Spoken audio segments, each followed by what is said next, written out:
Neemias, capítulo 5, versículo 13, até o versículo 19, dando continuidade à exposição sistemática do livro de Neemias. Os reformadores acreditavam nessa metodologia. João Calvino pregou praticamente toda a Bíblia na igreja de Genebra, essas exposições sistemáticas. Um dos pregadores mais conhecidos e renomados do século passado, doutor reverendo Martin Lloyd-Jones, passou quase 12 anos pregando Romanos. Claro que eu não vou fazer isso aqui, não é viável. Mas é só para ilustrar aos irmãos essa metodologia que é extremamente salutar para o crescimento da igreja, em todos os sentidos, tanto espiritualmente como numericamente. Então nós vamos abrir aí livro de Neemias, capítulo 5, do versículo 13 até o versículo 19. Como de costume, eu farei a leitura, os irmãos acompanharão com toda a reverência, mesmo assentados em suas Bíblias. E assim diz a palavra do Senhor. Também sacudi o meu regaço e disse: assim o faça Deus, sacuda de sua casa e de seu trabalho a todo homem que não cumprir esta promessa. Seja sacudido e despojado. E toda a congregação respondeu: amém. E louvaram o Senhor, e o povo fez segundo a sua promessa. Também desde o dia em que fui nomeado seu governador na terra de Judá, desde o 20º ano até ao 30º, segundo ano do rei Artaxerxes, 12 anos, nem eu, nem meus irmãos comemos o pão devido ao governador. Mas os primeiros governadores, que foram antes de mim, oprimiram o povo e lhe tomaram pão e vinho, além de 40 ciclos de prata. Até os seus moços dominavam sobre o povo. Porém eu assim não fiz, por causa do temor de Deus. Antes, também na obra deste muro fiz reparação, e terra nenhuma compramos. E todos os meus moços se ajuntaram ali para a obra. Também 150 homens dos judeus e dos magistrados, e os que vinham a nós, dentre as gentes que estavam ao nosso redor, eram meus hóspedes. O que se preparava para cada dia era um boi e 6 ovelhas escolhidas. Também à minha custa eram preparadas aves, e de 10 em 10 dias, muito vinho de todas as espécies. Nem por isso exigi o pão devido ao governador, porquanto a servidão deste povo era grande. Lembra-te de mim para meu bem, ó meu Deus, e de tudo quanto fiz a este povo. Vamos orar mais uma vez? Pai, nós te agradecemos, porque a tua palavra está mais uma vez lida e colocada diante de nós. Suplicamos que o Espírito Santo, o Espírito da verdade, aplique os ensinamentos que iremos extrair da tua palavra nesse instante. Nós te pedimos em nome de Jesus. Amém. Meus irmãos, em pesquisa que eu mesmo realizei no portal R7, constatei que a Lei Federal de Incentivo à Cultura foi criada ainda no governo Collor e tornou-se conhecida pelo nome do secretário da Cultura à época, Sérgio Paulo Roanetti. Essa lei é o principal mecanismo de financiamento e incentivo à cultura em nosso país. E ela funciona da seguinte maneira: por meio de renúncia fiscal, as empresas, tanto públicas quanto privadas, acabam financiando ou patrocinando projetos culturais e recebem o valor em forma de desconto na dedução do imposto de renda. É dessa forma que funciona. São patrocinadores que fazem aquele patrocínio e têm ali desconto na sua declaração de imposto de renda. E uma das contrapartidas para os projetos contemplados pelo governo é o patrocínio do governo federal. Divulgar o governo federal, as benfeitorias do governo federal. E para conseguir o benefício, as empresas ou pessoas físicas interessadas têm de submeter o projeto ao Ministério da Cultura. É nesse processo de avaliação e aprovação que as coisas estavam se perdendo, e se perderam muito. E casos estranhos e bizarros com valores estratosféricos estão na mídia e chamam muito a nossa atenção. A lei foi criada para incentivar artistas menores e emergentes a se alocarem nesse contexto aí cultural. Porém, percebe-se que há projetos que não precisariam de incentivos do Ministério da Cultura, pois são projetos que já têm sua vida própria, já têm um público cativo. E a lista conta com patrocínios para artistas renomados, eventos de luxo e até mesmo um caso de aprovação sem o conhecimento do artista. O projeto foi aprovado, o artista sequer sabia que o projeto havia sido encaminhado ao Ministério da Cultura. Eu vou dizer aqui apenas alguns, são vários. Um certo MC Guimê recebeu R$516 mil para a gravação de um DVD. O benefício que ele iria trazer, distribuir alguns exemplares para os fãs. Eu não sei que tipo de cultura é essa.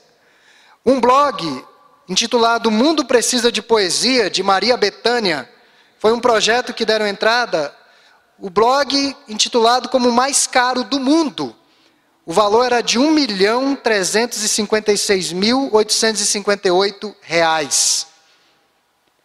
A cantora, devido às críticas, acabou desistindo de pegar o dinheiro. A turnê do cantor Luan Santana teve a aprovação de R$4.100.000. Shows da cantora Cláudia Leite, R$5.800.000. O espetáculo Peppa Pig, as crianças sabem o que é isso, R$1.772.320. É um grupo britânico. E dentre outras aberrações que nós poderíamos citar aqui. Esse dinheiro sai do nosso bolso. Simplesmente do nosso bolso. Dinheiro público sendo usado de forma irresponsável. Isto não é privilégio de um partido político, o que estava dominando no nosso país, mas da má gestão que está enraizada na cultura política do nosso país. A injustiça social é um problema milenar. Não é uma novidade do final do século XX no nosso país e do início do século XXI, com tantos escândalos de corrupção.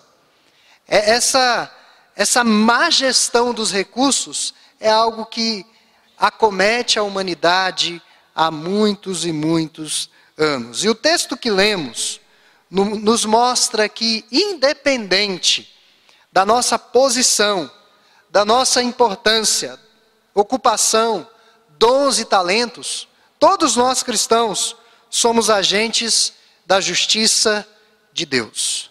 Todos nós somos chamados ao estabelecimento da justiça de Deus. Por que a Igreja Presbiteriana do Brasil ainda, e eu acredito que isso não vai acontecer, não apoia diretamente um candidato? Para fazer o que eu fiz aqui. Ter condições de denunciar a corrupção. Porque quando eu apoio um candidato, e estou ali entranhado no governo de alguma forma, eu fico comprometido. A minha pregação fica comprometida. A missão da igreja é mostrar as injustiças sociais e conclamar o povo para que estabeleça a justiça de Deus. E como Neemias foi um instrumento nas mãos do Senhor para manifestar a sua justiça. Nessa noite nós vamos ver alguns posicionamentos claros e definidos de Neemias em face da injustiça social que assolava Jerusalém. O primeiro posicionamento de Neemias, e que aprendemos essa noite, é que apesar da corrupção generalizada, nós podemos ser diferentes do meio. Diferentes do meio em que nós vivemos. Certamente os irmãos já ouviram aquela frase, sempre foi assim. Sempre foi assim. Por que tem que mudar agora. As coisas sempre foram assim. Essa frase era o moto daquele governo corrupto. As coisas sempre foram assim. Por que haveremos de mudar agora? A corrupção está enraizada, o povo já está na miséria. O que é mais miséria para o povo? Então, versículo 13 nos diz: também sacudiu o meu regaço e disse: assim o faça Deus, sacuda de sua casa e de seu trabalho a todo homem que não cumprir esta promessa. Seja sacudido e despojado. E toda a congregação respondeu amém, e louvaram o Senhor, e o povo fez segundo a sua promessa. Em momentos de crise econômica, falando de Jerusalém daqueles dias, os judeus mais abastados emprestavam dinheiro aos seus conterrâneos pobres e cobravam juros. Tem alguma coisa diferente dos nossos dias? Não mudou muita coisa. Emprestavam dinheiro aos mais pobres e cobravam juros. Às vezes eu brinco com o Carol que o banco todo mês manda uma carta para mim, muito preocupado com a minha situação financeira, me prometendo um empréstimo. 15 mil reais, tem 15 mil reais para você. Todo mês chega uma cartinha assim lá em casa. Olha a isca. Era exatamente isso que os judeus mais abastados faziam com os seus conterrâneos. Emprestavam dinheiros a juros estratosféricos. E quando os pobres não conseguiam saldar suas dívidas, suas propriedades eram dadas em pagamento. A casa em garantia, as terras, a lavoura, a colheita. E quando não conseguiam pagar dinheiro com os bens, se tornavam escravos dos mais ricos. Ou seja, o valor daquela dívida que não se conseguia pagar com os bens e o dinheiro era a própria vida. A pessoa se tornava escrava. Então, irmãos, ampliar a influência e o patrimônio é uma tentação permanente para aqueles que ocupam o cargo de autoridade. É uma tentação constante. Mas Neemias e seus colaboradores caminhavam no temor do Senhor e serviam a Deus com honestidade. Do versículo 6 até o 11 deste capítulo, que o reverendo Alessandro abordou na última prédica, em uma audiência pública, Neemias ordenou aos judeus mais ricos que fizessem a reposição do patrimônio que haviam se apropriado de forma abusiva dos mais pobres. E ele disse: vocês farão um compromisso público. E o versículo 13 que nós lemos é o selo desse compromisso público. A Assembleia encerrou ali com 3 atos que ressaltavam a solenidade daquela ocasião. Primeiro, Neemias sacudiu o regaço, ou seja, Neemias sacudiu as dobras do seu manto, simbolizando que Deus iria fazer o mesmo com os credores que não cumprissem a sua palavra. Sacudir o manto, e lá no Novo Testamento, sacudir a poeira dos pés, era um gesto judaico de condenação. Lembram quando Jesus disse: chegar numa casa, pregar o evangelho, o pessoal rejeitar o evangelho, tira a poeira dos pés, ou seja, bata os pés e vai embora? Aquilo ali é um símbolo de condenação. O evangelho foi pregado e não aceitaram. Então eu vou tirar a poeira dos meus pés e vou embora. Condenação de Deus estabelecida naquela casa. Segundo, a congregação respondeu amém. Nós sabemos muito bem o que significa amém. Que o Senhor faça tudo o que disse. Essa expressão amém, eu estou chamando Deus por testemunha de uma declaração. Deus é testemunha do que eu estou falando aqui. E essa declaração coletiva significava que todos os participantes daquela assembleia estavam comprometidos com aquela deliberação. Não tinha esse negócio de sair da assembleia: eu não concordei com o que foi falado lá não. Todo mundo disse amém, eu não disse amém. Não, todos disseram amém. Todos estavam comprometidos com aquela afirmação. Em seguida louvaram ao Senhor. É interessante aparecer isso aqui no final de uma assembleia. A assembleia começou tumultuada, se os irmãos lerem o início do capítulo, um tumulto tremendo, denúncias, aquela coisa toda, e termina com a adoração a Deus. Ou seja, as mentes, o pensamento estava totalmente cativos à vontade de Deus, mesmo que tivessem de fazer muitos sacrifícios. Meus irmãos, eu quero chamar a atenção aqui ao fato de que Neemias confrontou a usura dos nobres. Neemias quebrou um ciclo de corrupção, ou seja, isso é possível, mesmo no nosso país, quebrar um ciclo de corrupção. Neemias emprestava para o povo sem cobrar juros e perdoava aqueles que não tinham condições de pagar. É o que está no versículo 10 desse mesmo capítulo, que ele e os seus moços emprestavam dinheiro aos mais pobres. O fato é que os ricos concordaram em fazer e fizeram o que Neemias havia ordenado. É o que está expresso nos versículos 12 e 13. Os nobres não apenas cancelaram as dívidas dos pobres, mas lhes restituíram suas vinhas, suas terras e seus filhos. Ou seja, a sua vida, a condição de produzir novamente. Não foi só dizer, estão perdoados e estão livres. Restituíram todo o patrimônio. Neemias usou a posição que tinha para estabelecer a justiça social em Jerusalém. Atitude totalmente contra a cultura dos governantes de seus dias. E essa passagem retrata, meus irmãos, a política de todos os tempos.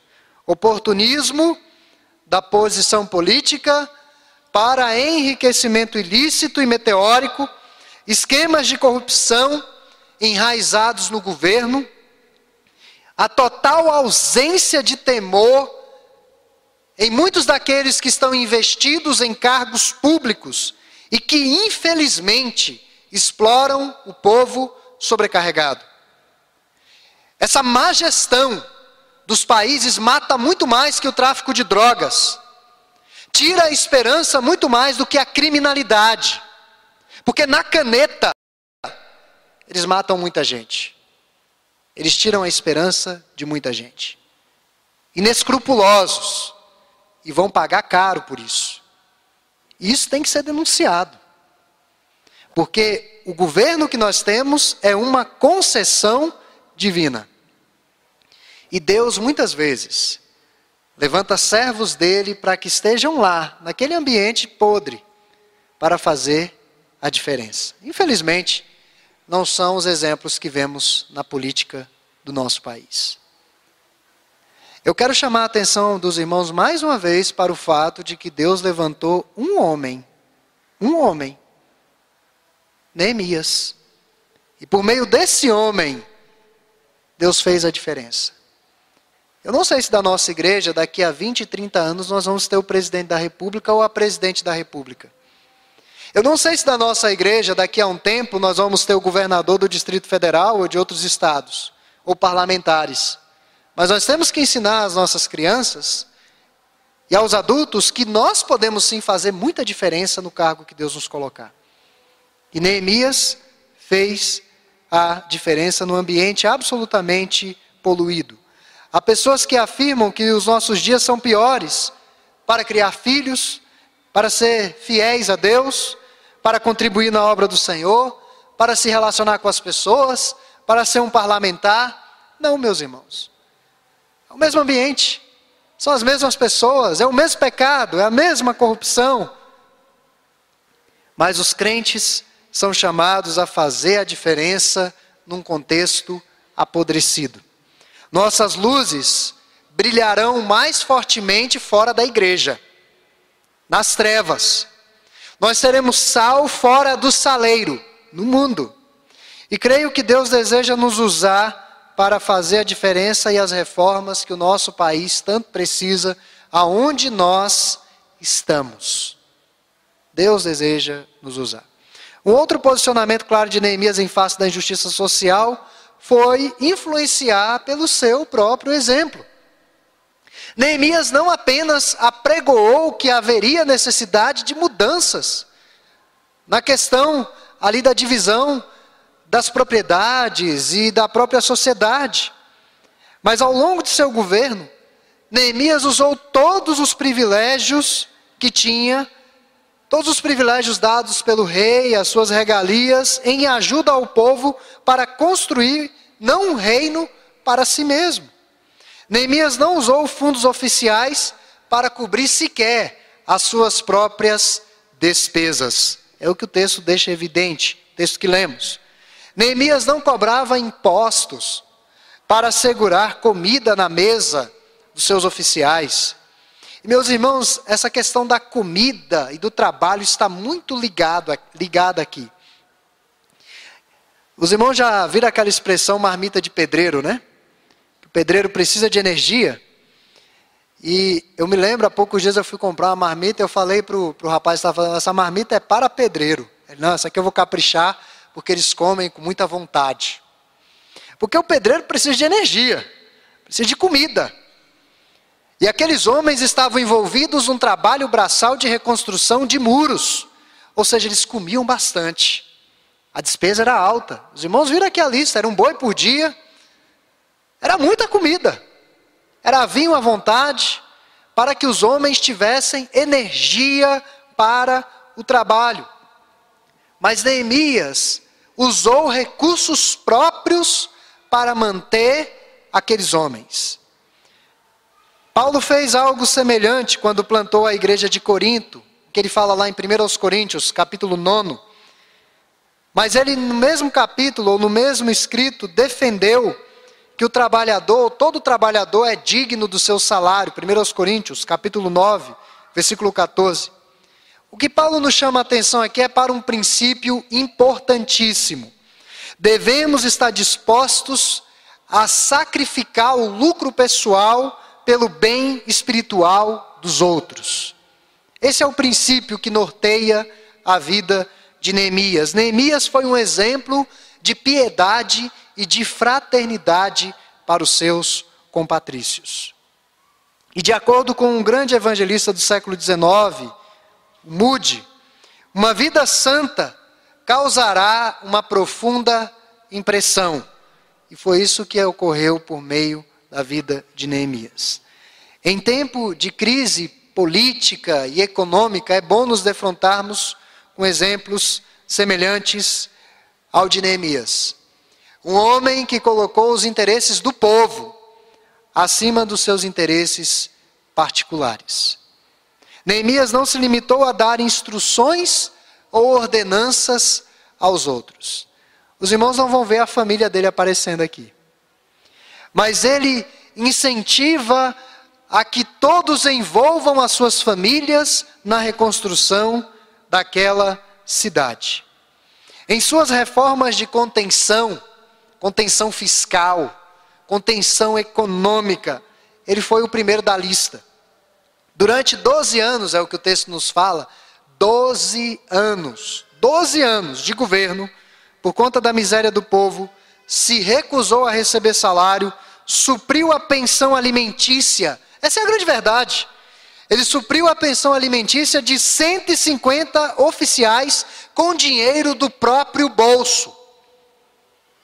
Agora eu não sei de onde Neemias tirou tanto dinheiro. Francamente, não sei. Mas dinheiro do próprio bolso. Os governadores anteriores encaravam o cargo como um portal para benefício pessoal, enriquecimento fácil e rápido e favorecimento de aliados. Alguma semelhança com o nosso país não é mera coincidência, é fato mesmo. Cargos públicos chamam a atenção porque a pessoa vai ter grande influência, vai ter lucros fáceis e vai beneficiar os seus aliados. Nessa transição de governo, os irmãos viram. Quem vai ficar no ministério tal, quem vai ficar não sei aonde, reuniões aqui, reuniões acolá, reuniões de madrugada. Acho que o povo nem dormiu direito, pensando em como preencher todos os espaços para ali estarem estabelecidos. Era essa a política da época também. Um dos maiores problemas da igreja contemporânea, meus irmãos, é a inconsistência entre o que se prega e o que se vive. Neemias não apenas apregoou aquelas reformas, mas ele vivenciou na carne aquelas reformas. Precisamos de coerência de vida. Esse é o maior problema. Crentes inconsistentes, antagônicos incoerentes, de um comprometimento íntimo e profundo com o Evangelho de Cristo. E muitas das pessoas que nos cercam, eu já falei isso aqui na igreja, eu ressalto, muitas das pessoas das quais nos relacionamos diariamente, talvez não leiam a Bíblia com profundidade, talvez conheçam um versículo aqui, acolá, leiam o Salmo 23, o Salmo 91, textos chaves. Esse é o tipo de contato que elas terão mais próximas de Deus com o livro santo. Talvez muitas das pessoas que convivam conosco nunca entrarão numa igreja evangélica por preconceito, por uma série de questões, por medo, por receio, sei lá. Mas pode ter certeza que essas pessoas estão lendo o evangelho que nós estamos pregando. Essas pessoas, talvez, não conheçam a Deus por meio do ministério de uma igreja. Talvez não conheçam a Deus por meio da leitura da Bíblia. Mas essas pessoas estão vendo o nosso testemunho. Eu não sei como é hoje, porque eu acabei ficando de trás dos muros da igreja, numa clausura, entre aspas, religiosa, mas eu me lembro quando eu trabalhava em outras atividades, que as pessoas diziam assim, eu quero ver que tipo de crente você é. E se o crente falasse uma mentira, uma só era suficiente. Se o crente se envolvesse em um trambique, ele já era julgado. Todo mundo poderia fazer, menos o crente. Se o crente fizesse, olha lá, ainda disse que é crente. Eu não sei se hoje é assim. Porque é o evangelho que as pessoas estão lendo. O nosso exemplo. Que tipo de exemplo as pessoas têm lido em nossas vidas? Que tipo de evangelho as pessoas têm lido por meio das páginas da nossa existência? Um dos pontos altos do estudo da classe de adultos essa manhã no breve catecismo foi o seguinte. Nós temos que ter em mente o que Cristo fez por nós na cruz do Calvário. A ressurreição do Senhor, do Redentor, tem que estar viva nos nossos corações. Em contrapartida, nós temos que ter vivo em nossas mentes o que nós temos feito para o nosso Redentor. Não é apenas o que Ele fez, mas é o que nós temos feito para o nosso Redentor. Como que nós temos conduzido a nossa vida neste mundo. Então, além de ser diferente, apesar do meio, e influenciar pelo exemplo, o último posicionamento que eu quero ser um bom presbiteriano aqui, de Neemias em face da injustiça social, é abrir mão de direitos, sacrifícios, para agradar a Deus, versículo 19, e beneficiar o próximo, versículo 13 até o versículo 18. E conforme o reverendo Warren Wiersbe, pastor e escritor norte-americano do século passado, os cristãos não são apenas pessoas que aceitam mais culpa e menos crédito, ou seja, a graça de Deus, mas também são aqueles que se sacrificam em silêncio para que os outros possam ser beneficiados. Esses são os verdadeiros cristãos. Para ser um governador justo, havia em Neemias uma motivação vertical. Ele era movido por uma motivação vertical, o que o reverendo Alessandro abordou na última mensagem. Ele era movido pelo temor a Deus. Expressões que aparecem aí no versículo 15, 19. A consciência de viver diante de um Deus justo. Era isso que movia Neemias a agir como agia. Segundo o reverendo Hernandes Dias Lopes, pastor presbiteriano do nosso país, o valor que atribuímos ao veredito dos céus nos impede de fazer coisas que os outros fazem com a maior neutralidade. É exatamente a palavra de Deus queimando e ardendo nos nossos corações que nos impede de fazer o que os outros fazem, que nos leva a quebrar o círculo vicioso, a levar o prejuízo, a sacrificar. É o Evangelho. As ações de Neemias estavam fundamentadas em seu temor a Deus. A corrupção e a opressão aos menos favorecidos, meus irmãos, nada mais é do que a ausência de temor a Deus. Nada mais é do que isso. Foi por causa do temor a Deus que Neemias não teve medo dos homens.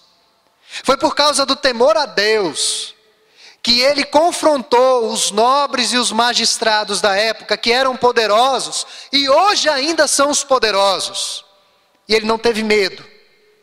Ele confrontou, porque ele tinha medo ou temia ao Senhor. Mas para ser um governador justo, havia também uma motivação horizontal.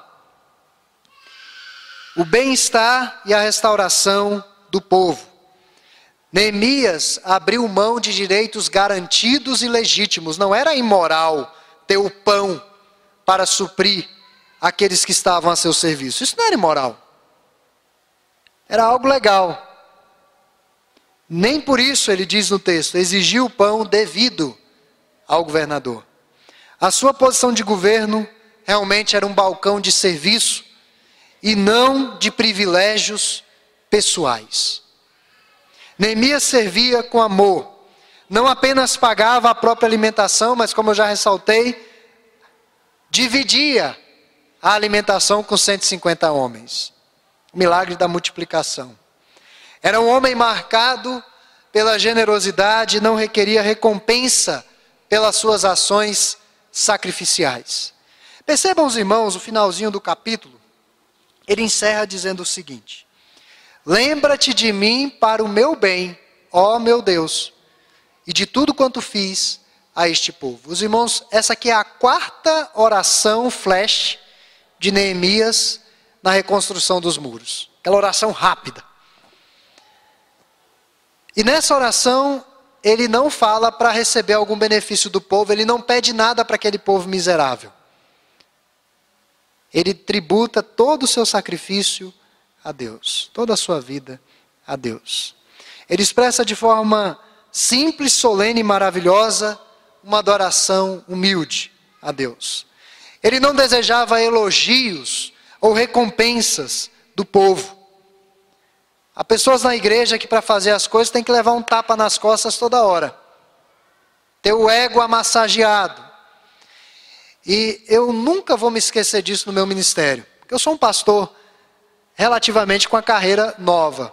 Eu devo completar agora, nesse ano de 2016, 11 anos de ordenado ao Sagrado Ministério. E algo que eu aprendi com o reverendo Evandro, que eu vou carregar comigo até os meus últimos dias. Na igreja, nós realmente não temos que agradecer as pessoas pelo que elas fazem, porque elas estão fazendo para Deus. E às vezes elas estão fazendo a serviço dos santos.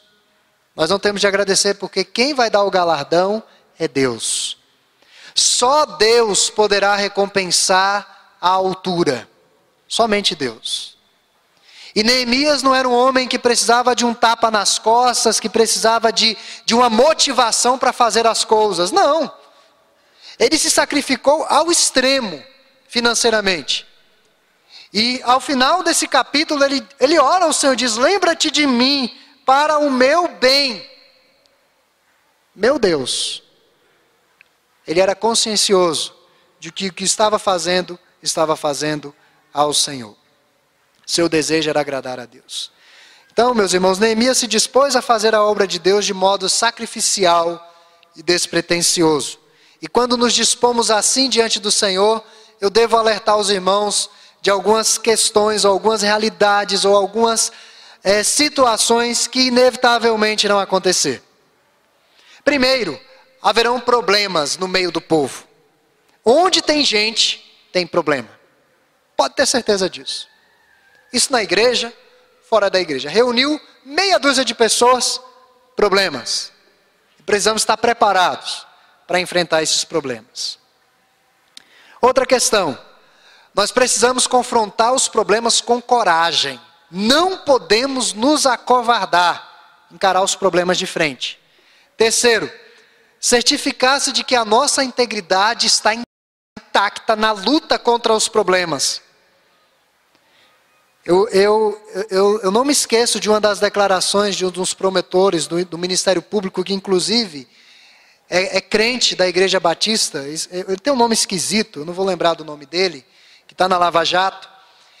E daí a repórter perguntou para ele assim: você não tem medo de ser assassinado, de matarem sua família, de acontecer uma coisa dessa contigo. Ele falou, não, eu não tenho medo disso, porque se isso acontecesse com a minha família, ou se isso acontecesse comigo agora, no olho do furacão, no calor dos acontecimentos, estaria evidente que foram eles que mandaram matar. Mas sabe do que eu tenho medo? Do homicídio moral. É disso que eu tenho medo. De começarem a querer me desqualificar para o que eu estou fazendo.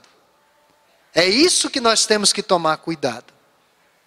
Então, muitas vezes, na labuta, nós temos que manter a nossa integridade intacta. Por fim, em cada problema, devo ver uma oportunidade de Deus trabalhar na minha vida. Resolução de problemas na obra de Deus não é um mero exercício intelectual, mas uma experiência espiritual. É a pastoral que eu coloquei no boletim. Quem não leu a pastoral, depois leia. Os irmãos vão entender o que eu estou falando de uma forma mais detalhada. Se dependermos da sabedoria do mundo, nós obteremos tudo que o mundo pode dar. Mas se nós dependermos de Deus, nós vamos depender de tudo que Deus pode dar. É essa a matemática. Se dependermos do Senhor, nós vamos receber todos os benefícios que o Senhor pode nos dar. Então, essa noite eu falei, nós somos agentes da justiça de Deus. E há alguns posicionamentos claros de Neemias que percebo que nós precisamos observar. Primeiro, apesar da corrupção generalizada, podemos ser diferentes do meio. Influenciar pelo exemplo. E abrir mão de direitos se for necessário. Fazer sacrifícios para agradar primeiro a Deus e beneficiar o nosso próximo. As obras haviam sido interrompidas por conta daquela convocação da Assembleia para a solução de problemas econômicos. E era chegada a hora de retornar aos seus respectivos postos de trabalho junto aos muros. É a dinâmica que os irmãos vão ver no capítulo 6. Que Deus nos ajude essa noite. A tudo o que nós dissermos e fizermos, realmente ser motivados pelo amor a Deus, controlados pela verdade e realizar o nosso trabalho para a glória do nosso Deus. Amém.